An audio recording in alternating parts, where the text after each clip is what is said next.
CNN24 সংবাদে আপনাদের সবাইকে স্বাগত। সঙ্গে আমি ঋতুপর্ণা। দেখে নেব আজকের সংবাদ শিরোনাম।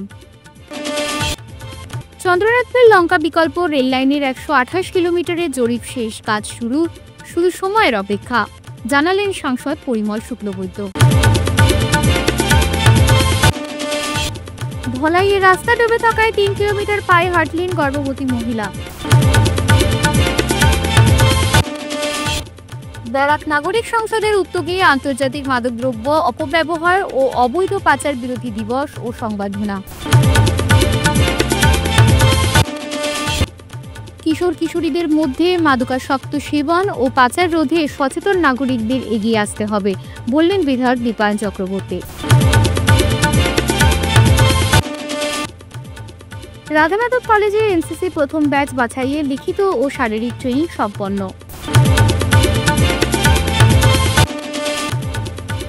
এবার সংবাদ বিস্তারিত।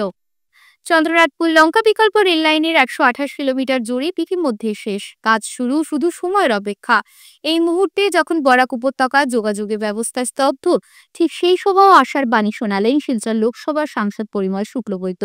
একান্ত আলোকচারিতায় সাংসদ পরিমল শুক্লবৈদ্যের বক্তব্য, বর্তমান রেল লাইনের পাহাড়ি সুড়ঙ্গগুলিতে দুটি রাস্তা বসানো প্রায় অসম্ভব। এমতাবস্থায় রেলের সংখ্যা বাড়ানো সম্ভব হচ্ছে না। তাই চন্দ্রনাথপুর লঙ্কার নতুন রেল লাইনের গুরুত্ব অনেকটাই বেড়ে গিয়েছে। মজবুত, টেকসই ও বিঘ্নহীন রেল লাইন তৈরি করা যাবে এই নতুন প্রকল্পে। বরাক উপত্যকার যোগাযোগ ব্যবস্থা এই আজকের দিনের যে আবহাওয়া বা এখন যেভাবে আমরা যে ঋতুর মুখোমুখি হচ্ছি, বর্ষাকালে প্রতি বছরই আমাদের ল্যান্ডস্লাইড, আমাদের রাস্তা ভাঙা, আমাদের ফ্লাড ইত্যাদি আমাদের থাকে এবং আমরা রেল বলেন বা স্থলপথ বলেন, আমরা ওইখানে বিঘ্নিত হই বা বিচ্ছিন্ন হই। আমাদের রেলের একটা বিকল্প, যা মূল প্রশ্ন আপনার, রেলের বিকল্প হিসাবে আজকের দিনে আমাদের চন্দ্রনাথপুর থেকে লঙ্কা পর্যন্ত 128 কিলোমিটার জায়গার একটা সার্ভে হচ্ছে। এখানে খুব ভালো লাইন হবে। আজকের দিনের বিকল্প মানে কি, আমাদের আগের যে টানেলগুলো ছিল, এই টানেলগুলো যে অবস্থায় আছে, এই অবস্থায় ডাবল ক্রসিং হচ্ছে না এখানে, যার জন্য ইচ্ছা থাকা সত্ত্বেও এখানে ক্রসিং না হওয়ার জন্য পর্যাপ্ত ট্রেন এখানে দেওয়া সম্ভব। আর এই পর্যাপ্ত ট্রেন দেওয়ার লক্ষ্যে চন্দ্রনাথপুর থেকে লঙ্কা পর্যন্ত 128 কিলোমিটার অনেক শর্টও হয়ে আসবে। এটার যে লোকেশন রিপোর্ট, যেটা এই রিপোর্টও আমাদের যে সেন্ট্রাল বোর্ড যেটা আছে, রেলওয়ে বোর্ডের এখানে জমা দেওয়া আছে। ওইখান থেকে অ্যাপ্রুভেল হলে রেলওয়ে কনস্ট্রাকশন একটা তাদের বিভাগ আছে, এই বিভাগের মাধ্যমে কাজ আরম্ভ হবে। তো আমরা আশা করছি যে এটা আমি বললেই যে 128 কিলোমিটার 1 বছরের মধ্যে হয়ে যাবে, 6 মাসের মধ্যে হয়ে যাবে, এরকম কথা নয়। কিন্তু আপনারা জানেন যে মোদিজির নেতৃত্বে আজকের দিনে যে সরকার চলে, বড় তৎপর সরকার। আর বিশেষ করে রেলওয়ে আজকের দিনে যেখান থেকে যেখানে পৌঁছে দিয়েছেন আমাদের অশ্বিনী বৈষ্ণবজির নেতৃত্বে সঠিকভাবে, বড় সুন্দরভাবে রেল এক বিশ্বের মধ্যে সুনাম অর্জন করার দিকে এগিয়ে যাচ্ছে বা করেছে। তো আমরা মনে করি এই কাজটাও খুব অতি সত্বর আরম্ভ হবে, তার সমাপ্তিও হবে। আর হয়তোবা আমরা বরাকের মানুষ এই দুরূহ যন্ত্রণার থেকে, এই সময় যে যন্ত্রণার থেকে আগামী দিনে আমরা রক্ষা পাবো। আপনারা জ্ঞাত যে আমাদের এখানের এয়ারপোর্ট, যেটা গ্রিন এয়ারপোর্টের যে ব্যবস্থা হওয়ার কথা, এই মুহূর্ত পর্যন্ত আরম্ভ হয়। কিন্তু আপনাদের জ্ঞাতার্থে এই কথা বলবো যে আগামী কিছুদিনের মধ্যেই, কিছুদিন মানে কয়েক মাসের মধ্যেই শ্রদ্ধার মোদিজি আসবেন। তিনি এখানে গ্রিন এয়ারপোর্টের শিলান্যাস করবেন। রাস্তাঘাটের উন্নয়ন নিয়ে কি বড়াই না করেন মুখ্যমন্ত্রী বা আমার দলের নেতা মন্ত্রী বিধায়করা? কিন্তু রাস্তার দুরবস্থার জন্য এক সন্তান সম্ভবা গর্ভবতী মহিলাকে 3 কিলোমিটার জলের মধ্যে দিয়ে হাঁটিয়ে নিয়ে তুলে তোলা হলো অ্যাম্বুলেন্সে।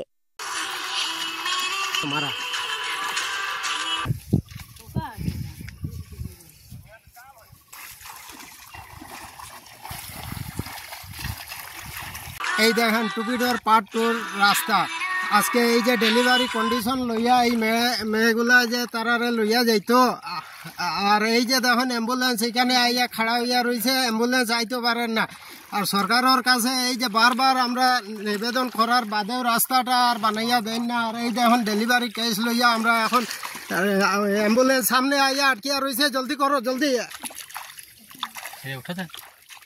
সরকার গ্রামাঞ্চলের রাস্তাঘাটের উন্নয়নের জন্য কত প্রকল্পই না হাতে নিয়েছে।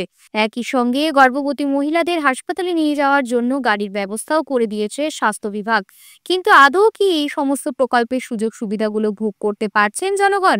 বুধবার এমনই একটি দুর্ভাগ্যজনক ঘটনা ঘটল ধলাই বিধানসভা সমষ্টির ভুবনতর জিপির টুপিডকর দ্বিতীয় খণ্ড গ্রামটিতে। রাস্তাঘাটের দুরবস্থার জন্য এদিন 108 অ্যাম্বুলেন্স যেতে পারল না গ্রামে। জলে ডুবে রয়েছে রাস্তা, তাই গ্রামে পৌঁছানোর 3 কিলোমিটার আগেই অ্যাম্বুলেন্সকে দাঁড়াতে হলো। এক গর্ভবতী মহিলাকে 3 কিলোমিটার জলের মধ্য দিয়ে হাতিয়ে নিয়ে তুলতে হলো অ্যাম্বুলেন্সে। আপনারা 108 লইয়া গেলা না কিতা লাগি? 108 লইয়া যাইতাম যে জল রে রাস্তা মোটামুটি 1 হাত জলের দিকে গেছি গাড়ি লইয়া। তখন যাওয়ার পরে গাড়ি গেছে যাওয়া গেছে না তারা লগে যোগাযোগ করছি, কইছে আমরা তো আর পারছি না, ফেইলার, তোমরা একটু জায়গা হাঁটিয়ে আও। তো আমরা এখানে ওয়েট করি। এই দেখেন টুপিডোর পার্ট 2 ভুবনর জিপির এই রাস্তার কারণে আজকে যে একটা ডেলিভারি কেস লইয়া এই সোনিয়া রবিদাসরে লইয়া যাওয়া হয়েছে 5 কিলোমিটার রাস্তা, কিন্তু অ্যাম্বুলেন্স খালি 2 কিলোমিটার আইতে পারছে 2 নম্বর দেবগড় পর্যন্ত, আর 3 কিলোমিটার আমরা তারে খান্দে ওরিয়া বইয়া ডেলিভারি কেস এই মেয়েটারে লইয়া 3 কিলোমিটার আমরা আটিয়া লইয়া তারে নিয়া অ্যাম্বুলেন্সে উঠাইছি। আর মানে মেয়েটার খুব কন্ডিশন খারাপ, মেয়েটার মোটামুটি মানে মারা যাইব নাকি এমন অবস্থা। এই অবস্থায় তারে লইয়া গিয়া আমরা অ্যাম্বুলেন্সে উঠাইছি, কিন্তু রাস্তার কারণে অ্যাম্বুলেন্স আইতে পারছে না। এই সরকারের এখানে বারবার আমরা অনুরোধ করছি যে আমরা এই রাস্তাটা মেরামত করিয়া দেন বা রাস্তাটা বানাই দেন। পরিমল স্যারের কাছেও আমরা দিছি, কিন্তু এখন পর্যন্ত আমরা রাস্তাটা হয় নাই। বৃহস্পতিবার শিলচর প্রেস ক্লাবে বরাক নাগরিক সংসদের উদ্যোগে আন্তর্জাতিক মাদকদ্রব্য অপব্যবহার ও অবৈধ পাচার বিরোধী দিবস উপলক্ষে নেশা আসক্তি শৃঙ্খল ভাঙতে চাই প্রতিরোধ, চিকিৎসা ও আরোগ্য শীর্ষক আলোচনা সভা অনুষ্ঠিত হয়। সেই সঙ্গে সাংবাদিক সমাজচিন্তক রবিজিৎ চৌধুরী 30তম প্রয়াণবার্ষিকী উপলক্ষে রবিজিৎ চৌধুরী স্মারক সাংবাদিকতা পুরস্কার বাবলু রাজভোর ও দেবব্রত দাসকে প্রদান করা হয়। বরাক নাগরিক সংসদের প্রধান সম্পাদক শঙ্কর দেশ সঞ্চালনায় অনুষ্ঠিত সভায় বরাক নাগরিক সংসদের কর্মকর্তা সঞ্জিত দেবনাথ সভাপতিত্ব করেন। অনুষ্ঠানে শিলচর জেলা কংগ্রেস সভাপতি অভিজিৎ পাল, দিশা ফাউন্ডেশনের কর্ণধার জয়দীপ চৌধুরী, সমাজসেবী সৌমিত্র দত্ত রায়, সাংবাদিক গৌতম তালুকদার, সাংবাদিক চয়ন ভট্টাচার্য বক্তব্য রাখেন। অনেক বছর ধরে এই দিনটিকে পালন করে আসছে এবং আমিও প্রতি বছর এখানে আসি এই দিনটিতে। আজকের যে মূল বিষয় যে নেশা শক্তির শৃঙ্খল ভাঙতে চাই প্রতিরোধ, চিকিৎসা আর প্রতিরোধ, একদম ছোট লেভেল থেকে প্রতিরোধ গড়ে তুললে কোনো কাজ হবে না, উপরের লেভেল থেকে প্রতিরোধ গড়ে তুলতে হবে, তবেই আমরা এই বিষয়টিকে কিছুটা হলেও আটকাতে পারবো। মোবাইলে পড়াশোনা সব বন্ধ, 24 ঘন্টার মধ্যে 18 থেকে 20 ঘন্টা মোবাইল নিয়ে থাকে, সঙ্গে পাবজি আর 2-1টা গেম, আমি সঠিক বলতে পারছি না, এগুলো দিয়ে জুয়া খেলা। একদম টিনেজার বাচ্চারা বাড়িতে বসে মোবাইল নিয়ে জুয়া খেলে যাচ্ছে। কিছুদিন আগে আমাদের এখানে আমাদের অঞ্চলেরই বরাকবেলিরই, আমি নাম বলবো না, একটা 18 বছরের ছেলে আমাদের এখান থেকে চিকিৎসা নিয়ে গেছে যে মোবাইলে জুয়া খেলে তার বাবার 15 লক্ষ টাকা ক্ষতি করে দিয়েছে, ব্যাংক অ্যাকাউন্ট থেকে গায়েব। অ্যান্ড্রয়েড মোবাইল একটা মানে ড্রাগের নেশা আমরা বলি সর্বনাশা, এবার মোবাইলের নেশা তার থেকেও বড় সর্বনাশা। প্রায় সময় আমরা দেখি সুনাইতে ধরা পড়েছে বা হয়তো আইএসবিতে ধরা পড়েছে বা উদারবন্দে ধরা পড়েছে। তো কিন্তু তার আগে কিন্তু অনেকটা গেট ক্রস করে কিন্তু এগুলো নিয়ে আসা হয়।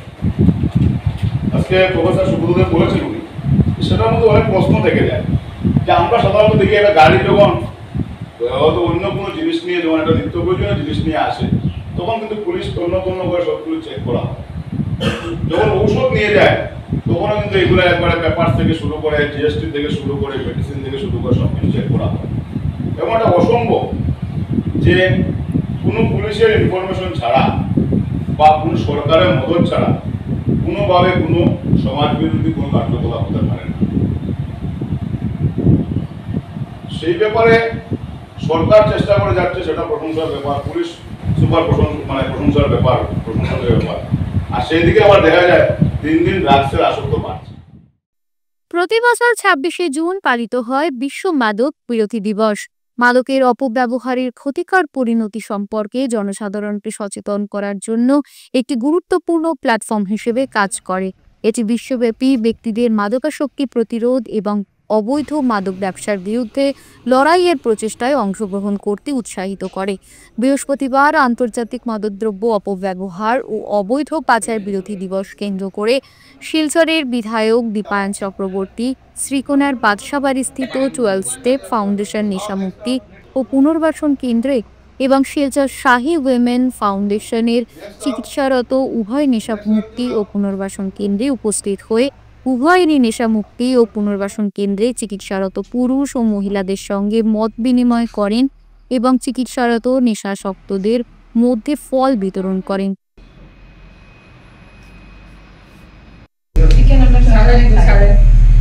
টিভি লাগাই দেবো আর বলে চিকেন শুরু চিকেন ভাত পুরো চিকেন আমরা আপনি অলওয়েজ খাই আপনারা খাবেন পড়াশোনা করছ জি আচ্ছা কেন করি চিকেন বড় জি আপনি হ্যাঁ জি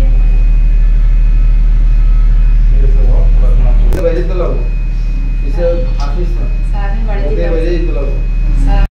তোমরা বেরিয়ে আসো এই নেশার থেকে। আমাদের কি করা প্রয়োজন রয়েছে, আমরা সব সময় তোমাদের পাশে থাকবো। একজন পাবলিক রিপ্রেজেন্টেটিভ হিসাবে শুধু না, একজন এমএলএ হিসাবে শুধু না, যখনই কোনো প্রয়োজন থাকবে তখন একজন কমন সিটিজেন হিসাবে আমি যাতে তোমাদের পাশে থাকতে পারি, তার জন্য আমি আজকের দিনে প্রতিজ্ঞাবদ্ধ। আর তোমাদের পাশে থাকার জন্য শুধুমাত্র একটাই আবেদন করার জন্য আজকের দিনে উপস্থিত হয়েছি যে তোমরা যদি ভালো হও তাহলে ভারতবর্ষ ভালো হবে, আর তোমরা যদি ভালো না হও, সুস্থ না হও, তাহলে এই ভারতবর্ষকে কেউ বাঁচাতে পারবে না। তাই তোমাদের এই দেশের প্রয়োজন রয়েছে, এই দেশ মায়ের তোমার প্রয়োজন রয়েছে। 2025-26 বর্ষে রাধামাধব কলেজে এনসিসি প্রথম ব্যাচ বাছাইয়ের জন্য বৃহস্পতিবার এক লিখিত ও শারীরিক ট্রেনিং আয়োজিত হয় কলেজ চত্বরে। উক্ত ট্রেনিংয়ে তৃতীয় আসাম ব্যাটালিয়ন এনসিসির আধিকারিক ও জওয়ানরা ছাত্রছাত্রীদের ট্রেনিং প্রদান করেন। উল্লেখ্য, বিগত 3রা জুন 2025 ইংরেজি তারিখে রাধামাধব কলেজে এনসিসি খেলার জন্য নর্থ ইস্ট রিজনাল এনসিসি কার্যালয় থেকে অনুমোদন দেওয়া হয়। এদিনের ট্রেনিংয়ে ভারী সংখ্যায় ছাত্রছাত্রীরা অংশগ্রহণ করে। এদিনের অনুষ্ঠানে বক্তব্য রাখতে গিয়ে তৃতীয় আসাম ব্যাটালিয়ন এনসিসির লেফটেন্যান্ট কর্নেল সৌরভ চামলি বলেন, ছাত্রছাত্রীর জীবনে এগিয়ে চলার ক্ষেত্রে ব্যক্তিত্ব বিকাশ অত্যন্ত জরুরি।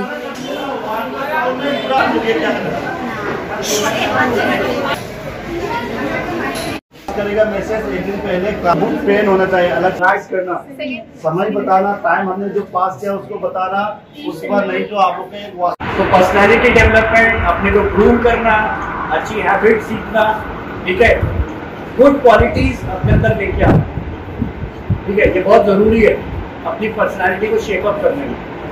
तो आप कहीं भी आगे जाओगे, कहीं जॉब्स के लिए, कहीं आप अपने फैमिली में किसी से मिलोगे, अगर आपकी पर्सनालिटी डेवलप है, ठीक है, तो एक बहुत अच्छा एक इम्पैक्ट होता है। ओके, कहीं भी आप पे जाओ, फर्स्ट थिंग आपकी पर्सनालिटी देखी जाती है, आप कैसे, आप कॉन्फिडेंस कितना है आपके अंदर, ठीक है, कॉन्फिडेंस इज वेरी इंपॉर्टेंट। आप जो कर रहे हो कॉन्फिडेंस से करो, बिना डरे करो, ठीक है। देयर इज एक बहुत फेमस कोट है रतन टाटा जी की, सब जानते हैं रतन टाटा कौन से? उनका एक बहुत इंपॉर्टेंट अच्छी कोट है, छोटी सी है कि मैं पहले डिसीजन लेता हूँ और बाद में उस डिसीजन को करेक्ट करता हूँ, समझे? पहले आपने उस डिसीजन को ले लिया, डिसीजन लेने की हिम्मत होनी चाहिए, कॉन्फिडेंस होना चाहिए। ये मैंने डिसीजन करेक्ट लिया है, सोच समझ के डिसीजन लेना है, लेकिन जब एक बार डिसीजन ले लिया है तो डरना नहीं है, कॉन्फिडेंस रखना उसको, अपने ऊपर कॉन्फिडेंस रखना। उसके बाद उस डिसीजन में कुछ कमी पेशी आती है, कोई पॉलिसीज आती है, कोई प्रॉब्लम आती है, उसको फिर आपने लड़ के निपट के उसको समाधान ढूंढ के उसका सॉल्यूशन ढूंढ के आपको उसको करेक्ट करना। आई थिंक अच्छी बात है आप लोगों ने डिसीजन तो लिया है ना, एवरीबॉडी हैज टेकन डिसीजन कि हाँ मुझे एनसीसी ज्वाइन करनी है। अब आगे जो भी चीजें आएंगी, टफनेस आएगी, उससे आप निपटोगे, ठीक है, कहीं पे करोगे आप, ठीक है। বরাক উপত্যকায় একটি সেক্স র্যাকেট সক্রিয়ভাবে চলছে। বেকারত্বের সুযোগ নিয়ে সেক্স র্যাকেট খুব জোর কদমে চালিয়ে যাচ্ছে তাদের অবৈধ কার্যকর্ম। এ ব্যাপারে পুলিশ প্রশাসনকে ব্যবস্থা নেওয়ার দাবি জানান বিশিষ্ট ব্যবসায়ী ও সমাজসেবক সুরজিৎ পাল। বৃহস্পতিবার শিলচরে সাংবাদিকদের মুখোমুখি হয়ে নবপ্রতিষ্ঠিত এবং মা ভারতী সংঘের সভাপতি সুরজিৎ পাল বলেন, বরাক উপত্যকায় একটা সেক্স স্ক্যান্ডাল চলছে, অনেক ভালো ভালো করে মেয়েরা নষ্ট হচ্ছে, উপযুক্ত, এটা তো বহুত ইম্পর্টেন্ট কথা। তো সেক্স স্ক্যান্ডালটা গুরুত্ব দেওয়া দরকার। অসমীয়া জাতিরা এটা সচেতন হয়েছে, একদিন আসামে ছিল, এটা বরাক উপত্যকা কেন এটা হবে। যোগাযোগ ব্যবস্থা না থাকলে আমরা লেজুর ভিত্তি করে আমাদের বরাক কেন, আমরা বরাকবাসী ব্রেইন আছে কিন্তু ব্রেইনহীন হয়ে যাচ্ছে। যদি আমরা সেই উপযুক্ত ভূমিকা না নেই, সরকার কি করবে? সরকার আসবে যাবে, আগে ছিল সরকার একরকম, এখন আরেক সরকার, এরপরে হয়তো আরেক সরকার আসবে, কিন্তু আমরা তো বেঁচে থাকবো না, আমাদের পরবর্তী প্রজন্মরা বেঁচে থাকবে। আজকে সরকার চাউল দিচ্ছে, এই দিচ্ছে, সেই দিচ্ছে, অনেক কিছু দিচ্ছে। আজকে দেখুন 10,000 গাড়ি হাফলং রোডে ব্লক আছে, না আছে তাদের খাবার, না আছে ঔষধ, না আছে উপযুক্ত পানীয় জল, মেঘালয় রাস্তা বন্ধ, ইমার্জেন্সি, বড় কোনো দেশে ইমার্জেন্সি। আজ যদি বিদেশ অ্যাটাক করে তাহলে আমরা যাব কোথায়? আর বা সরকারের হাতের মাত্র এখন ড্রোন আধুনিক ব্যবস্থা আছে, এবং বদরপুর ঘাটে আগে ছিল ফেরিঘাট, 10 টন 5 টন মাল পারাবারের সুবিধা এখনো করা যায়। সেটা নিয়ে অনেক জায়গা পাবলিক দখল করে আছে। তো দখল মুক্ত করা এবং ভালো জায়গা সরকার দিচ্ছে পাবলিককে, যে পাবলিকের কিছু উন্নতি হয়, কিন্তু যেখানে যেটা হওয়ার দরকার সেটা হচ্ছে না। ফিজিক্স বিরতির পর সঙ্গে থাকুন। Dear parents, students and well-wishers, you all know Vivekananda Senior Secondary School, also known as Vivekananda Junior College, was established in 2003 at Chenkuri Road, Silchar, pin code 788007, having science, arts, commerce streams. Every year in HS examination, our students have been passing out with positions, distinctions, star marks and huge numbers of letters. In degree unit, we have Encipal Memorial Degree College, which was established in 2010 and affiliated under Assam University. Both of our institutions have been guided gracefully by the experienced and qualified faculties in well-infrastructure, environmental-friendly institution. Gracewell hospital, Meherpur, Silchar.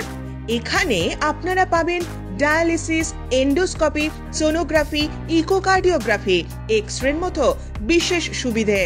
উন্নত মানের ডাক্তারি পরিষেবার পাশাপাশি পাবেন ICU, NICU, indoor, outdoor এবং যে কোনো রকম সার্জারি অত্যন্ত সুলভ মূল্যে এবং অত্যাধুনিক মানের।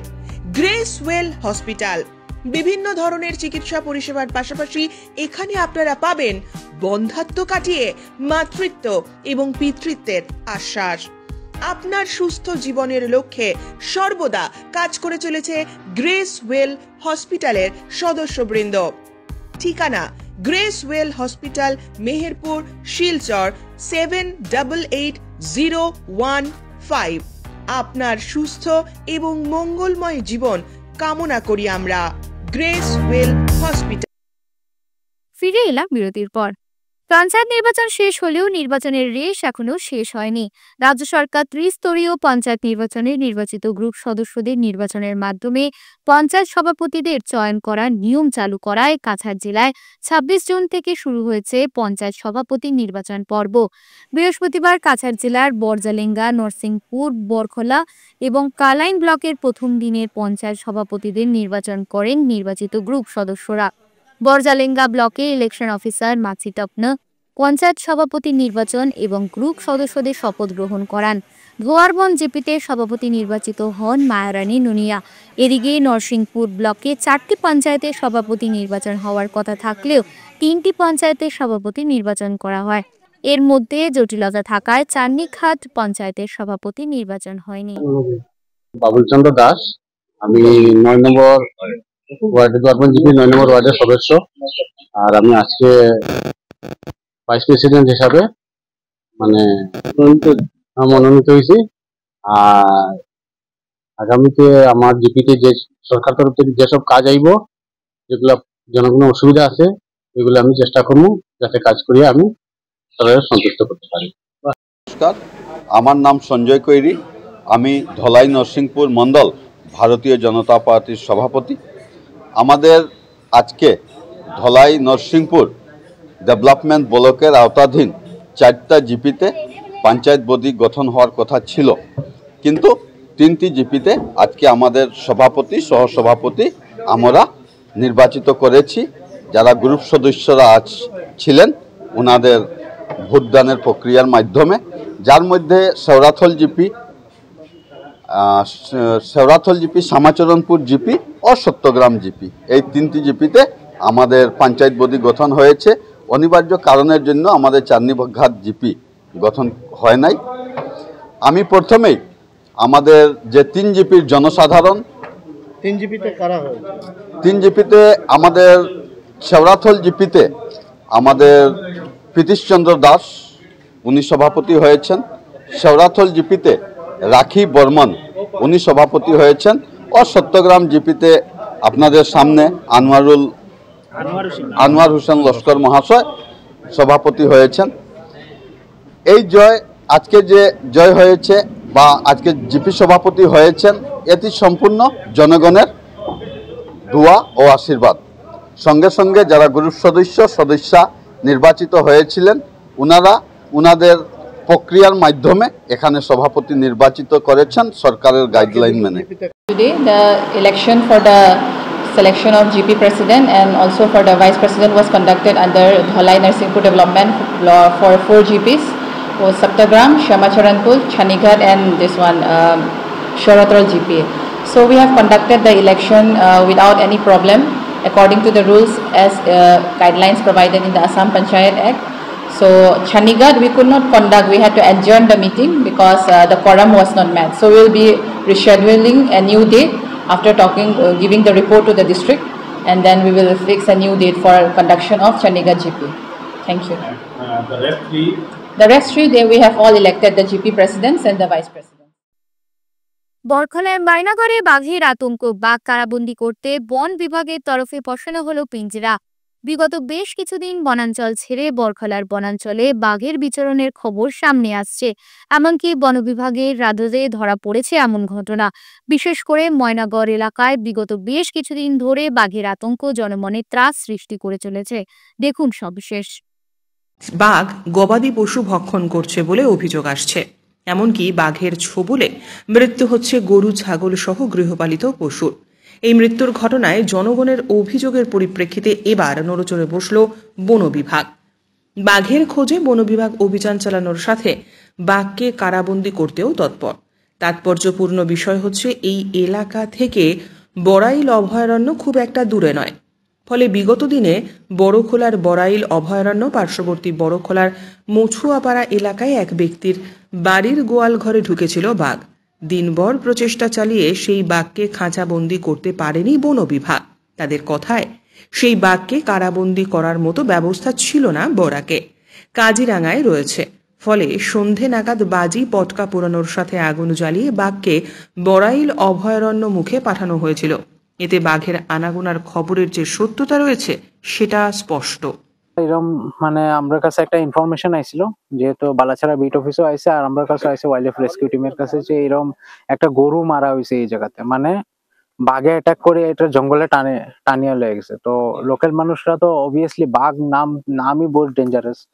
আর তারপরে গিয়ে আমরা আর কি মানে বহুত মানে প্ল্যানিং করিয়া তো আমরা ভাবছি যে আজকে আমরা এটা ডিপ্লয় করে দেবো, মানে আর কি কেজটা, যাতে আর কি মানে দেখেন এদিকে আর কি বাগানের অঞ্চলের মানুষরাও আছে যারা এদিকে কাজ উজ করতে আয়, তো গার্ডেন অফিসিয়ালসরাও আছে। তো ইন কেস মানে মানে by the grace of God কি এখন অব্দি মানে সিভিলিয়ানের উপরে কোনো অ্যাটাক হয়েছে না, জাস্ট খালি ডোমেস্টিক অ্যানিমেলের উপরে অ্যাটাক হয়েছে। অ্যান্ড আমরা এটা যতটুকু সম্ভব আমরা এটার সলিউশন করার চেষ্টা করতে আছি। মানে আমরা ওই বাগান অঞ্চলের মানুষরাও খুব বড় কোঅপারেশন আছে, আজকে সারাদিন ধরে আমরা এটা লাগাইতে আছি আজকে। আর আপনারা সবাইকে আমি একটা রিকোয়েস্ট করব যে আমরা পিঞ্জরা লাগানোর পরে কেউ যেন এই এরিয়াত না আয়। কেন? কারণ না মানে মানুষের গন্ধ পাইলে এই বাঘটা আইতো না। মানুষের গন্ধ যদি বহুত বেশি মানুষ আয় আমরা এটা লাগাই যাবো গিয়া, আর তারপরে গিয়া এটা মনিটর করাইবো, তারপরে গিয়া যদি এটা ঢুকে তখন গিয়া আর কি মানে আমরা আয়া এটারে ইয়ে করিয়া যাবো। সফল ইন দা সেন্স আমরা মানে মানুষের সেফটি মানে আমরা সাকসেস, বাস ওইটা। মানুষ জীবজন্তু আশেপাশে, কারণ হেও একটা জীব, দেখো হেও তারও তো একটা প্রাণ আছে না, তো আমরা এটা দায়িত্ব যে আমরা তারা এনিহাও বাঁচাইতাম, তারও বাঁচানি দরকার মানুষেরও। রাজ্য সরকারের নির্ধারিত নির্দেশনা অনুযায়ী এবং পঞ্চায়েত কার্যক্রমে ধারাবাহিকতায় বরখোলা ব্লকের অন্তর্গত গ্রাম পঞ্চায়েতে ধাপে ধাপে সভাপতি ও সহসভাপতি পদের জন্য প্রার্থী নির্বাচনের প্রক্রিয়া শুরু হয়েছে। বৃহস্পতিবার সকাল থেকে দিনব্যাপী বরখোলা ব্লক অফিসে অনুষ্ঠিত হয় একাধিক গুরুত্বপূর্ণ সভা, যার মধ্যে অন্যতম ছিল বরযাত্রাপুর গ্রাম পঞ্চায়েতের নেতৃত্ব নির্বাচন। প্রথম অধিবেশনে অনুষ্ঠিত বরযাত্রাপুর জিপি সভায় সর্বসম্মতিক্রমে সভানেত্রী পদে সৈয়দা হানিফা খাতুন এবং সহসভাপতি পদে বাবলু হোসেন বরভূঁইয়াকে মনোনীত করা হয়। সভা শেষে দুই নির্বাচিত প্রতিনিধি সহ গ্রুপ সদস্যদেরকে দাপ্তরিকভাবে সংবিধান অনুযায়ী শপথ গ্রহণ করানো হয়। সিলেকশন হিসাবে হচ্ছে কোনো ভোটিং প্রসেসিং এখানে লাগেনি, তাই আমি জেলা পরিষদ সদস্য হিসাবে তোর সঙ্গে ভুবনেশ্বরনগর শ্রীগুনা জেলা পরিষদের অন্তর্গত আমাদের প্রত্যেক জিপি থেকে ওদেরকে অশেষ ধন্যবাদ জ্ঞাপন করি এবং অভিনন্দন জ্ঞাপন করি। বদরপুর লামডিং রেলপথের জাটিঙ্গা-লামপুর অংশে পুনরায় ভূমিধসে রেল পরিষেবা বন্ধ হওয়ার পরিপ্রেক্ষিতে গভীর ক্ষোভ ব্যক্ত করেন শিলচর লামডিং ব্রডগেজ রূপায়ণ সংগ্রাম কমিটি। দেখুন সবিশেষ। কমিটির পক্ষ থেকে এক প্রেস বার্তায় বলা হয়েছে যে প্রতি বছর বর্ষাকালে যাত্রীদের দুর্ভোগ পোহাতে হয়। এই অবস্থার লক্ষ্য করে পূর্বের দীর্ঘদিন ধরে শিলচর লামডিং ব্রডগেজ রূপায়ণ সংগ্রাম কমিটি দাবি জানিয়ে আসছে যে চন্দ্রনাথপুর লঙ্কা দ্বিতীয় রেলপথ দ্রুত নির্মাণ করা। ইতিমধ্যে গত 15 ফেব্রুয়ারি শিলচরে এক বড় গণসমাবেশে এই দাবির সমর্থনে উপত্যকার 3 জেলার প্রতিনিধিরা গর্জে ওঠেন। এই গণসমাবেশে দাবি করা হয় যে অবিলম্বে এই লাইনের সমীক্ষার রিপোর্ট জনসমক্ষে তুলে ধরতে হবে। গণসমাবেশ শেষে কমিটির পক্ষ থেকে রেলমন্ত্রীর নিকট স্মারকপত্র পাঠিয়ে দ্বিতীয় রেলপথ নির্মাণের যৌক্তিকতা তুলে ধরা হয়। বর্তমান পরিস্থিতিতে এই দাবির যথার্থতা জনগণ গভীরভাবে উপলব্ধি করছেন। কাটিগড়া বিধানসভা কেন্দ্রের অন্তর্গত হিলারা পেট্রোল পাম্প থেকে মোহনপুর বাজার পর্যন্ত প্রায় 1 কিলোমিটার দীর্ঘ গ্রামীণ সড়কের বেহালের বিরুদ্ধে তীব্র প্রতিবাদ জানিয়ে সরব হলেন এলাকাবাসী। তাদের অভিযোগ, ভারতমালা প্রকল্পের আওতায় চলা নির্মাণ কার্যের জন্য এই রাস্তাটি দিয়ে ভারী টিপারে লাল মাটি পরিবহন করা হয়েছে, যার ফলে সড়কটির ওপর ব্যাপক চাপ পড়ে। দিন দিন রাস্তার অবস্থা আরও খারাপ হয়ে পড়ে। অবিলম্বে রাস্তার মেরামতের দাবি এলাকাবাসীরা প্রশাসনের হস্তক্ষেপ কামনা করছেন।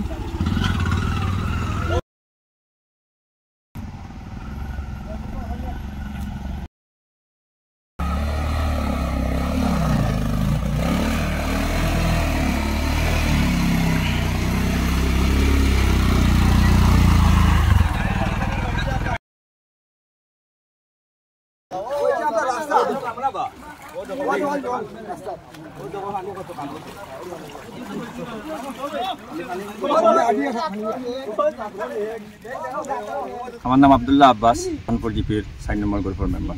আজকে একত্রিত হয়েছি হিলারা পেট্রোল পাম্প থেকে টিংটিকরিয়া মোহনপুর বাজার যে রাস্তাটা, এই রাস্তাটা বিগত দিনও ভারতমালা প্রকল্প হিলারা পেট্রোল পাম্পের সামনের মধ্যে নেতাজির ওখানে একটা রাস্তার কাজ চলে। ওই রাস্তাত মানে আমরা এখান থেকে লাল মাটি টানা হয়েছে, বড় বড় গাড়ি দিয়া টানা হয়েছে। তখন আমরাও তার কাছে অভিযোগ করছিলাম যে আমরা এটা গ্রামের রাস্তা, এই রাস্তা দিকে অত বড় হেভি গাড়ি নিয়ে গেলে আমরা রাস্তার অবস্থা খুবই খারাপ হইব। তখন তারা আমরা কথা দিছিল আমরা যদি রাস্তা খারাপ হয় আমরা এটা মেরামতি করিয়া দিব। তখন বর্ষার সিজন আইছে, আমরা রাস্তার অবস্থা খুবই খারাপ, পটলিয়া যাওয়া তো সম্ভব না, হাঁটিয়ে যাওয়াটাও আমরা পক্ষে সম্ভব না। কয়েকদিন থেকে ভারতমালার দায়িত্বে যারা আসনি কেন তারা লগে যোগাযোগ করছি, তারা বারবার আমরা আশ্বাস দেয় যে আমরা এটা মেরামত করিয়া দিয়ার, আজকে দিমু কালকে দিমু, এইভাবে কথা দিয়া। আজকে আমরা এলাকার মানুষ একত্রিত হইয়া আজকে শেষবারের মতো তার লগে সকালে যোগাযোগ করছি। তারা আমরা আশ্বাস দিচ্ছেন যে আজকের মধ্যে এটা মেরামত করিয়া দিবা। আমরা আশাবাদী আরো 1-2 ঘন্টা আমরা অপেক্ষা করবো। যদি 1-2 ঘন্টার মধ্যে ভারতমালা কর্তৃপক্ষ দায়িত্বশীল যারা আছেন তারা যদি না আইন, তা আমরা এলাকার মানুষ লইয়া বৃহত্তরভাবে গণতান্ত্রিকভাবে আন্দোলন করতে বাধ্য। প্রায় 1 কিলোমিটার জায়গা তারা আয়ত্তে আছে, রাস্তা তো আমরা 7 কিলোমিটার। পিডব্লিউডি ডিপার্টমেন্টও আমরা বৃহত্তরভাবে দাবি রাখিয়া এই পিএমজিওয়াই রোডটা 2007 ইংরেজিত কাজ শুরু হয়েছিল, 9 ইংরেজিত কমপ্লিট হয়েছে, এরপর থেকে এখন পর্যন্ত কোনো রিপেয়ারিং নাই। আমরা বিভাগীয় কর্তৃপক্ষের সঙ্গে বারবার যোগাযোগ করছি, তারা খালি আশ্বাস দেয়। আজকে আমরা আবারও জোরালোভাবে দাবি রাখিয়া হিলালা পেট্রোল পাম্প টু মোহনপুর বাজারের যে রাস্তা, এই রাস্তাটা অতি সত্তর বিকল্প ব্যবস্থা করার লাগে আসাম সরকার তথা আসামের মাননীয় কর্মবীর মুখ্যমন্ত্রী হিমন্ত বিশ্ব শর্মা মহাশয়ের কাছে এই খাটিগড়া মোহনপুর 3 এলাকার পক্ষ থেকে দাবি রাখি। কাটিগড়া বিধানসভা কেন্দ্রের কালাইন উন্নয়ন ব্লকের অন্তর্গত কুরকুরি গাঁও পঞ্চায়েত বোর্ড আনুষ্ঠানিকভাবে গঠন করা হয় বৃহস্পতিবার। এদিন সকাল 11:30টায় ব্লকের বিডিও নিখিল আধিকারিকের সামনে সিলেকশন প্রক্রিয়ায় গাঁও পঞ্চায়েত সভানেত্রী পদে মনোনীত হন ফারহানা বেগম এবং উপসভানেত্রী পদে ইমরানা বেগম। दीदी अपना नाम? अपना नाम? अपने वाइस प्रेसिडेंट? अपना नाम? अपने प्रेसिडेंट? अपना नाम? गीता बेगम? আপনি কোন জিপির? কুরকুরি জিপি 60 নং। আচ্ছা, আপনার পরিকল্পনা আগামী দিনে কি থাকবে, যেহেতু আপনি সভানেত্রী পদে বিজয় লাভ করেছেন, আজকে কি থাকবে? জনগণের উন্নয়নে আচ্ছা, আমি আমার জিপিটা সুন্দর সহজ করে চালাইয়া নিতাম। আমার কতজনে আপনাকে মানে সাপোর্ট করেছে? কতজন? 6 জন। আপনার সহকারে 6 জন? সহকারে 6 জন। জিপির 10 জন গ্রুপ সদস্যের মধ্যে 6 জন সদস্যের উপস্থিতিতে বোর্ড গঠন করা হয়। শপথ গ্রহণ শেষে কালাইন উন্নয়ন ব্লক কার্যালয়ের বাইরে সংবর্ধনার জোয়ারে ভাসেন গাঁও পঞ্চায়েতের নবনির্বাচিত সভানেত্রী ফারহানা বেগম, উপসভানেত্রী ইমরানা বেগম সহ জিপির অন্যান্য গ্রুপ সদস্যরা। এদিকে ব্লক আধিকারিকের দেওয়া নির্ধারিত সূচি অনুযায়ী কালাইন ব্লকের কুশিয়ারপুর জিপি এবং লক্ষ্মীপুর জিপির গাঁও পঞ্চায়েত বোর্ড গঠনের কথা থাকলেও উভয় জিপির অধিকাংশ গ্রুপ সদস্য অনুপস্থিত থাকায় সংশ্লিষ্ট 2 জিপির গাঁও পঞ্চায়েত বোর্ড গঠন করা সম্ভব হয়নি। আজকে পঞ্চায়েত নির্বাচনের পরবর্তীতে কালাইন ব্লকের আজকে প্রথম সভাপতি নির্বাচনের প্রথম সভাতে আমাদের প্রথম জিপি আছিল কুরকুরি জিপি। তো কুরকুরি জিপিতে আজকে সুন্দর এবং সুষ্ঠুভাবে পঞ্চায়েতের সভাপতি নির্বাচিত হয়েছে। আমি প্রথম অবস্থায় যারা এখানে গ্রুপ সদস্য কিংবা সভাপতি সহসভাপতি যারা আছে সবাই অশেষ ধন্যবাদ জানাই, যে আগামী দিনও জনগণ তার উপরে আস্থা রাখছে, বিশ্বাস রাখছে, ভরসা রাখছে। আগামী দিনের যে কুরকুরি জিপির যে ডেভেলপমেন্ট যেটা সঠিকভাবে করব, এটা আমার ধারণা। এবং সর্বসম্মতিক্রমে যারা এখানে উপস্থিত সবাই সর্বসম্মতিক্রমে তোমাদের সভাপতি এবং সহসভাপতি নির্বাচিত করছে। आज हमारा 3 जीपी था। आज 26 में 3 जीपी का प्रेसिडेंट और वाइस प्रेसिडेंट का सिलेक्शन का वो था। 3 में से जो सुबह 11 बजे का स्लॉट, उसमें कुरकुरी जीपी में हमारा प्रेसिडेंट और वाइस प्रेसिडेंट यूनानिमसली सिलेक्शन हो गया है। उसके बाद होशियारपुर और अभी लखीमपुर जीपी, उनमें से जो हमें कोरम चाहिए 1/3 मेंबर एब्सेंट थे, तो हमें अकॉर्डिंगली प्रेसिडेंट और वाइस प्रेसिडेंट का जो सिलेक्शन प्रोसेस है उसको इनिशिएट नहीं कर पाए। तो हमें अभी रिपोर्ट लिख के हम डिस्ट्रिक्ट एडमिनिस्ट्रेशन को सबमिट करेंगे डिटेल में, और अकॉर्डिंगली डिस्ट्रिक्ट एडमिनिस्ट्रेशन हमें एक डेट देंगे कि कौन से डेट में आगे का प्रोसीडिंग करना है, और जो डेट मिलेगा उस हिसाब से हम करवाएंगे। कब होगा ये 15 दिन के अंदर हो जाएगा। 15 दिन के अंदर हमें डेट मिलेगा, हम नोटिस दे देंगे मेंबर को फिर से, और हम प्रेसिडेंट और वाइस प्रेसिडेंट का जो प्रोसेस है इलेक्शन का वो कराएंगे। শিলচর ক্লাব রোডের লিটল পিলার স্কুলে আজ সকাল থেকে সপ্তম বর্ষের কিডস সামার ক্যাম্প শুরু করা হয়েছে। এই ক্যাম্প আগামী 30 জুন পর্যন্ত চলবে। সামার ক্যাম্পে প্রতিদিন তালিকা অনুযায়ী নানান ধরনের খেলাধুলো, নৃত্য ও সঙ্গীতের কর্মশালা, অঙ্কন, মিউজিক্যাল চেয়ার, যোগা ইত্যাদির প্রতিযোগিতা ও কর্মশালা হবে। স্কুলে ছাত্রছাত্রীর অভিভাবকদের মধ্যেও নানান ধরনের খেলাধুলার ব্যবস্থা রয়েছে। সমস্ত ধরনের খেলাধুলা ও অন্যান্য প্রতিযোগিতা এই স্কুল প্রাঙ্গণেই হবে। শুধু অঙ্কন কলা প্রতিযোগিতা 29 জুন শিলচর জেলা রোডের চিলড্রেন পার্কে হবে। 30 জুন বিকেলে পুরস্কার বিতরণের মাধ্যমে সামার ক্যাম্পের অনুষ্ঠানের সমাপ্তি হবে। এই বিষয়ে স্কুলের কর্ণধার তথা প্রধান শিক্ষিকা সুপ্রভা রাজকুমারী সিনহা বক্তব্য রাখেন। ডেভেলপমেন্টের জন্য প্রত্যেক বছরে ক্যাম্প করে আসছি। 2016 থেকে আমরা করছি। এইবার এটা হলো 7th ক্যাম্প। আমরা উইন্টার ক্যাম্প করি, সামার ক্যাম্প করি। আমাদের আজ এই বছরের যে ক্যাম্পটা আমাদের 5 দিনের করব। আমাদের শুরু হয়েছে আজকে 26, 27, 28, 29 এবং 30 আমাদের 5 দিনের ক্যাম্প হবে। প্রথম দিন আমাদের স্পোর্টস ডে। আমরা আজকে বাচ্চাদের ব্যাডমিন্টন, ক্রিকেট, হপস্কচ, তারপরে ডেকোরেটর জাম্বো প্লেট, গোলা হোপস এসব করিয়েছি এবং শেষে আমরা মিউজিক্যাল চেয়ার দিয়ে ওদের আজকের অ্যাক্টিভিটি শেষ করিয়েছি। এখন আমাদের ওদের সেট অ্যাক্টিভিটি চলছিল, ওদের ফুডস অ্যান্ড ফুড জুস ছিল। কালকে আছে আমাদের সং ওয়ার্কশপ, তারপরে যোগার উপরে ওয়ার্কশপ চন্দন স্যার করাবেন মিউনিসিপ্যালিটি থেকে। তারপরে ডান্স ওয়ার্কশপ আছে পরশুদিন। ওই দিন আমাদের টিচারদেরও আছে কিছু অ্যাক্টিভিটি, আর প্যারেন্টসদেরও আছে কিছু র্যাম্প ওয়ার্ক আর মিউজিক্যাল চেয়ার কম্পিটিশন আছে ওদের। আর 29 আছে আমাদের ডিস্ট্রিক্ট লেভেলে আর্ট কম্পিটিশন চিলড্রেন পার্কে হবে। তারপরে ওই দিনেই থাকবে আমাদের অনেক অ্যাক্টিভিটি আমাদের চিলড্রেন পার্কে হবে। আর 30th হবে পুল অ্যাক্টিভিটি, সুইমিং পুল আছে আমাদের, তারপরে গ ফিশিং আছে। তারপর ওই দিন আমরা সবাইকে প্রাইজ ডিস্ট্রিবিউশন করিয়েই আমরা আমাদের ক্যাম্পটা শেষ করব। আপনাদের সবার সুস্বাস্থ্য কামনা করে আজকে CNN 24 সংবাদ এখানেই শেষ করছি। নমস্কার।